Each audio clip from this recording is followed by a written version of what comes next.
खुदा की है इनायत माह रमज़ान आने वाला है। खुदा की है इनायत माह रमज़ान आने वाला है। तो पहले आला हज़रत माह रमज़ान आने वाला है। तो पहले आला हज़रत माह रमज़ान आने वाला है।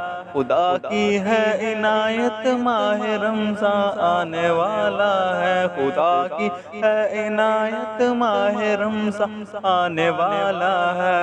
सो फ्रेंड्स, मेरी तरफ से आप सब फ्रेंड्स को एडवांस में बहुत बहुत रमज़ान मुबारक। हज़रत माह रमज़ान आने वाला है। तो पहले आला हज़रत माह रमज़ान आने वाला है। खुदा की है इनायत माह रमज़ान आने वाला है। खुदा की है इनायत माह रमज़ान आने वाला है। हुई मौला की रहमत माह रमज़ान आने वाला है। हुई मौला की रहमत